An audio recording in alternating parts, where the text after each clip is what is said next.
Pemerintah Kota Palembang melaksanakan launching Dapur Sehat dengan menu makanan bergizi di Balai Kantor Kecamatan Ilir Timur 1 Palembang.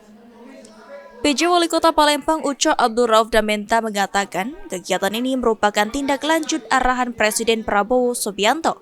Kegiatan ini akan dikolaborasikan dengan seluruh stakeholder terkait. Menu yang diberikan kepada anak berisiko stunting dalam launching ini diformulasikan oleh ahli gizi dan ditargetkan bisa menjangkau 18 kecamatan dan 107 kelurahan di Palembang. Lantaran di Palembang saat ini masih ada sebanyak 317 anak stunting atau turun dari sebelumnya di angka 425 anak stunting.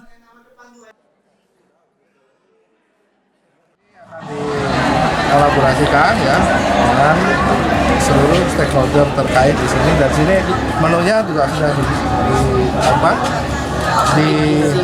formulasikan oleh ahli gizi, dan ini berkolaborasi nih Ibu Karinkes dengan Ibu Kepala BKKBN dan juga seluruh tim penggerak PKK di Kota Palembang dan para camat, lurah semuanya.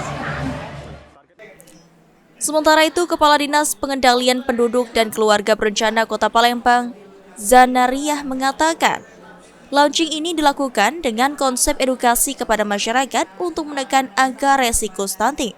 Sementara sasarannya adalah ibu hamil, ibu menyusui, anak risiko stunting di Palembang.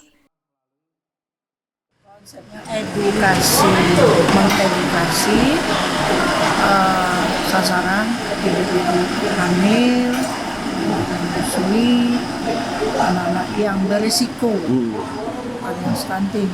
Kalau berisiko sebelum jadi stunting. Sandi Prataba, PAL TV.